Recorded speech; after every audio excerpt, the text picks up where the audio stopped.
लक्ष्य विकासक बुझे फर्ज ओएस जानकी एफएम 106 मेगाहर्ज अहिना सुनैत रहू।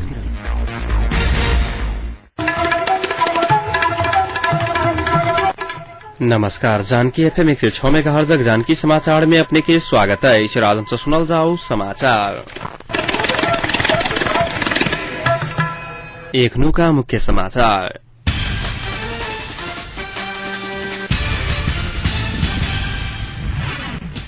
कृषि क्षेत्र के आधुनिकीकरण और व्यवसायीकरण कर सकला पर मात्र आर्थिक समृद्धि हाथ प्रधानमंत्री भट्टराई कहब। संविधान सभा पुनर्स्थापन के विषय में मौसम के वजह के संज्ञा देश के कोनो भी हालत में निकास देव नहीं सकत। नेकपा एमाले के वरिष्ठ नेता माधव कुमार नेपालक दावी। नेपाल विद्युत प्राधिकरण 10वीं धरि विद्युत कटौती के समय घटावा के काला के निर्णय। 10वीं धरि 18 घंटा हाथ लोड सेटिंग। ट्रैक्टरक ठक्कर से रथट में एक बालक के जान गेल।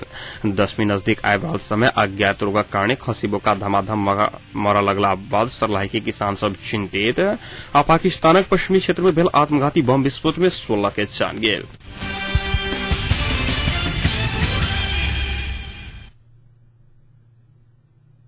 प्रधानमंत्री डाक्टर बाबूराम भट्टराई कृषि क्षेत्र के आधुनिकीकरण और व्यवसायीकरण कर सकला पर मात्र आर्थिक समृद्धि हेतु बतौने छलखिन।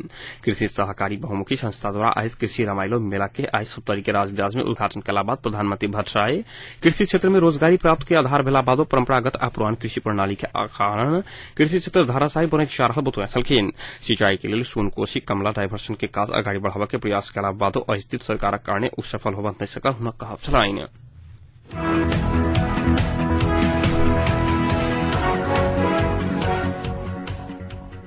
नेकपा एमाले के वरिष्ठ नेता माधव कुमार नेपाल संविधान सभा पुनर्स्थापन के विषय के बेमौसम के वजह के संज्ञा देना आ वो ऐसे देश के कोनो हालत में निकास देवा नहीं सकल दावी कहने छलखिन। साझा प्रकाशन आयोजना के बृहत पुस्तक प्रदर्शनी के अवलोकन पश्चात नेता नेपाल संविधान सभा पुनर्स्थापन के विषय में भरल विमर्श एकीकृत नेकपा माओवादी के सत्ता लम्ब्यावा के जाल मात्र रहल टिप्पणी कहने छलखिन। नेता नेपाल देश के निकास देवा दल सब असफल भेला पर राष्ट्रपति राजनीतिक दल सबक सहमति अविश्वास जीत के उचित डेंग उठावा पर टिप्पणी कहने छलखिन।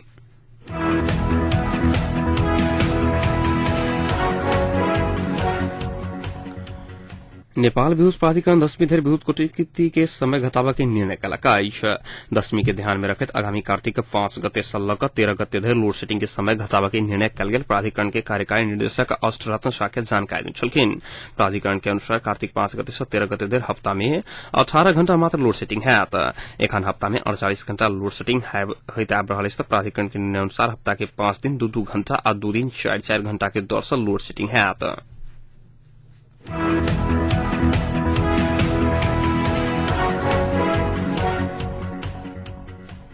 'रथटक बेरिया गाविस में ट्रैक्टर के ठक्कर से एक बालक के जान गेला।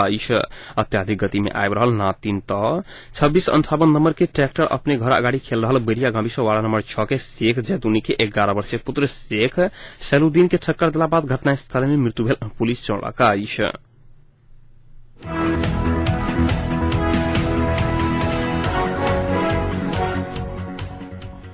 10वीं नजदीक आबि रहल समय अज्ञात रोगक कारणे खसी बोका धमाधम मरऽ लगला बाद सर्लाही गौरी शंकरक किसान सब चिंता में पड़ल।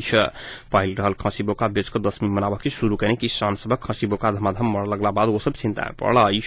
25,000 मोल बराबर के 3टा खसी रोगक कारण मरला बाद अपना के 10 कोना कम मनायल जाए चिंता सतवने स्थानीय तिलक रामा उपराग व्यक्त करने छाइक। पशु चिकित्सक के वजह का उपचार करला बादो प्रभावकारी होबन नहीं सकल आ रोग की पहचान समेत होबन नहीं सकल हुनक कहब छलैन।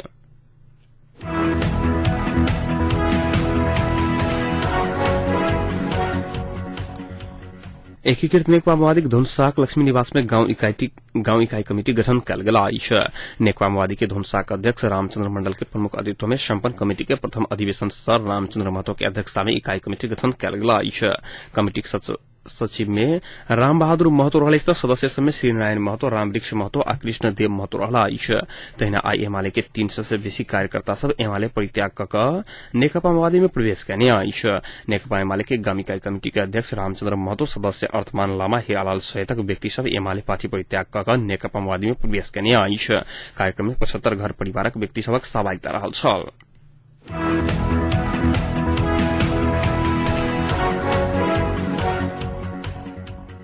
नेपाल सरकार सन् 2015 देखि नेपाल से निरक्षरता उन्मूलन करे के उद्देश्य के संग साक्षर नेपाल अभियान शुरू कयलका अछि। मंत्री परिषद से पारित कयल गेल साक्षर नेपाल अभियानक अवधारणा पत्र के आइ राजधानी में सार्वजनिक करे शिक्षा मंत्री दीनानाथ शर्मा सन् 2015 भीतर नेपाल में निरक्षर रहल 40 लाख नागरिक के साक्षर बनावा सरकार प्रतिबद्ध रहल बतौने छलखिन। वह एहि अभियान में राज्य के सब संयंत्र, राजनीतिक दल, नागरिक समाजक अगुवा, गैर सरकारी संस्था, सामुदायिक संस्था, शिक्षक, विद्यार्थी लगायत सबके सहयोग कर अपील समेत कयने छलखिन।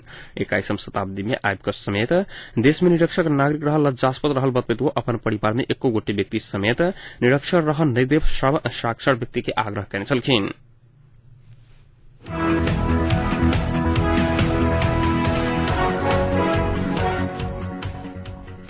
नेपाल गुणस्तर तथा नापतोल विभाग विभिन्न कंपनी उत्पादन करने सामान सबके एनएस क्वालिटी अवार्ड 2012 प्रदान कयलका अछि। 43 विश्व गुणस्तर दिवस तथा एनएस क्वालिटी अवार्ड 2012 वितरण समारोह में आइ राजधानी में विभाग विभिन्न कंपनी के 5 सामान सबके अवार्ड तथा प्रशंसा पत्र प्रदान कयल छकै। एसएस प्रथम quality award Bhagwati steel private limited बाड़क जीआई पाइप पावर सफल भेल तो दोसर पंचकनिया फ्यास्ट रूपन्देही के यूपीएमवीसी 5 आ तेसर अवार्ड एशियन थाई फूड्स प्राइवेट लिमिटेड सुनसरी के एमएम तैयारी चाउचाउ पने अछि। कार्यक्रम में नेपाल गुणस्तर तथा नापतोल विभाग के महानिर्देशक राम आधार शाह नेपालक नापतोल प्रणाली के समय सापेक्ष परिवर्तन कऽ अंतर्राष्ट्रीय मापदंड में लजाय के लेल पहल भऽ रहल जानकारी कहने छलखिन। विभाग के अनुसार हाल धरि नेपाल गुणस्तर विभाग 61 किसिमक विभिन्न सामान समेत 238 टा उद्योग के एनएस प्रमाण पत्र चिन्ह प्रयोग का इजाजत दऽ चुकल अछि। तो वही में 141 टा उद्योग अपन उत्पादन में नियमित रूप से गुणस्तर चिन्ह प्रयोग कऽ रहल अछि।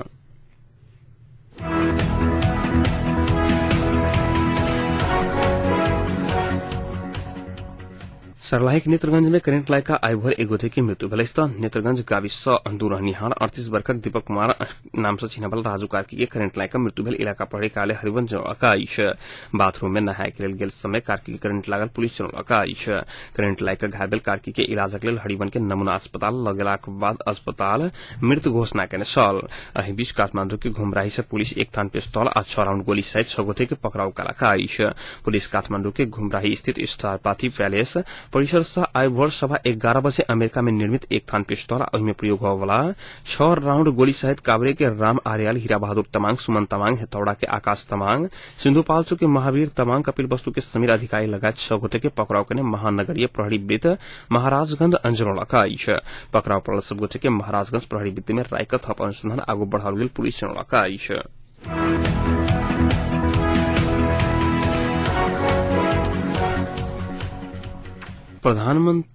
उप प्रधानमंत्री विजय कुमार गच्छेदार आपराधिक समूह संग मेल पत्र में रहल पुलिस के सरकार कार्रवाई करत बतौने छलखिन। आर्थिक अनुशासन विपरीत के क्रियाकलाप, गैर व्यवहारिक चरित्र, आपराधिक संजाल संग मिलीभगत विरुद्ध गृह मंत्रालय शून्य सहनशीलता के नीति अख्तियार कर रहल सेहो गच्छेदार बतौने छलखिन। 57वां प्रहरी दिवस के अवसर पर प्रहरी प्रधान कार्यालय के कयल गेल समारोह के आइ भोर संबोधन करैत गृहमंत्री गच्छेदार गैर व्यवसायिक क्रियाकलाप के निरुत्साहित कयल जात बतौने छलखिन। नेपाल प्रहरी के महानिरीक्षक कुबेर सिंह राणा नेपाल प्रहरी पेशागत आ व्यावसायिक निष्ठा में सचेत रहल बतौने छलखिन।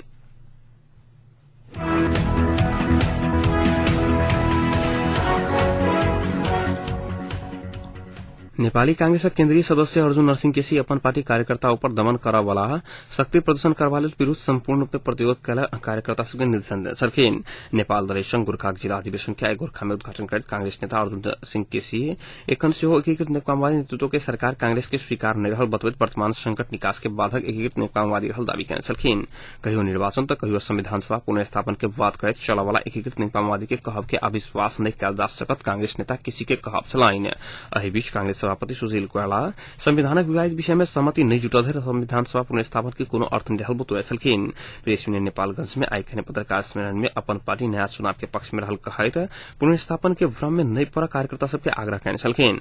दल सब बीच बढ़ि रहल संकट समाधान के नया राष्ट्रीय समिति की सरकार आवश्यकता रहल कोइराला के कहब छलनि।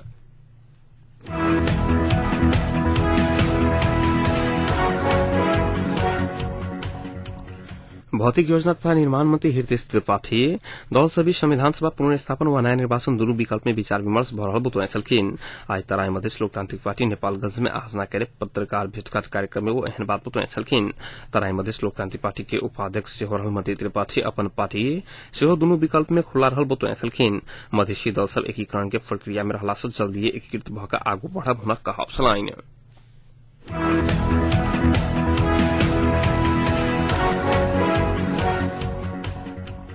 राष्ट्रपति संघ के भेंट में आसीन मसानदर में सहमति जुटावा के वचनबद्धता देने दल सब सहमति के संभावना छीन बने जा रहा एखन देर कोनो गंभीर विमर्श में नहीं जुटल दल सब पार्टी के आंतरिक काम में व्यस्त भेलाक कारण सहमति के संभावना छीन बने गेला प्रमुख दलक प्रयास शीर्ष नेता सब राजधानी बाहर व्यक्तिगत आ पार्टीगत काज में व्यस्त भेला से आब के 3 दिन भीतर सहमति के संभावना नहीं रहल राजनीतिक विश्लेषक सबके दावी रहा एकीकृत नेकपा माओवादी के अध्यक्ष कमल दहाल प्रचंड यूरोप भ्रमण में रहा कांग्रेसक शीर्ष नेता सब कार्यकर्ता प्रशिक्षण के लेल कहत राजधानी बाहर रहा राजधानी में रहल एमाले के शीर्ष नेता सब सेहो पार्टी के आंतरिक काज में व्यस्त होबा लागला आसीन महीना धरि में सहमति होबा नहि सकके कांग्रेस नेता रामचरण महत के दावी छलाइन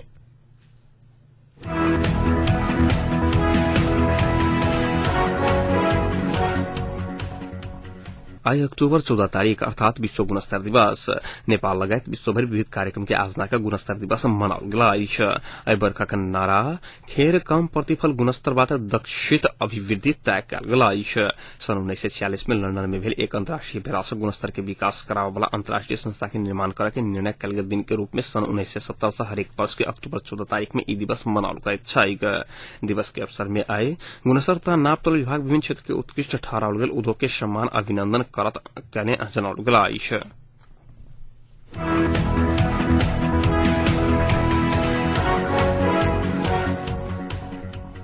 पाकिस्तानक पश्चिमी क्षेत्र में भेल आत्मघाती बम विस्फोट में 16 गोटे के जान गेल विस्फोट में परि करीब 40 गोटे घायल भेल छैक पश्चिम पाकिस्तानक दर्रा अद्दाम क्षेत्र के एक व्यस्त बाजार में सरकार समर्थक सिपाही के लक्षित क के एहन विस्फोट कराओल गेल छल विस्फोट में परि घायल होबला में 2 गोटे बाल बालिका सेहो रहल घायल मध्ये 5 गोटे के अवस्था गंभीर रहल अंतर्राष्ट्रीय संचार माध्यम सब जनौलक विस्फोट में परि 20टा दुकान आ 8 से बेसी कार नष्ट भेल प्रत्यक्षदर्शी सब बतौलक त हमलाक जिम्मेवारी कोनो समूह एखन धरि नहि लेलक आप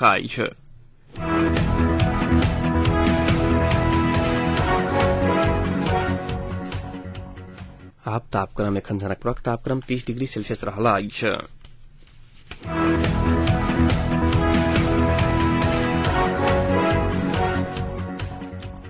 प्रमुख समाचार अंत में पुनः एक बेर फेर सा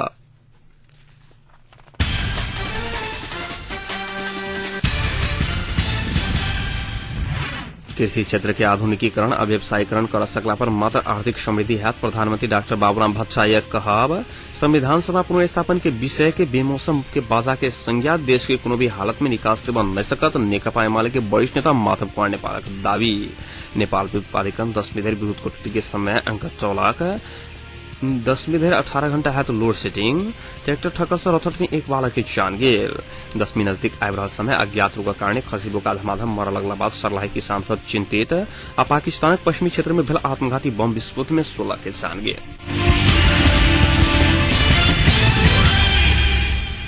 अहिक संग एखनुका जानकी समाचार तय संपन्न होते समाचार कक्षक पुनः 9:55 में समाचारक संग उपस्थित रहबेटा करब ताधि के लिए सुनते जानकी एफएम 106 मेगाहर्ट्ज नमस्कार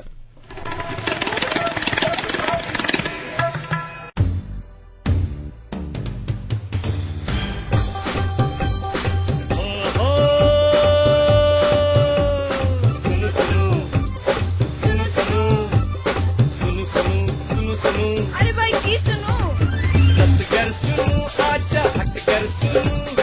पल पल के खबर घर बैसल सुनू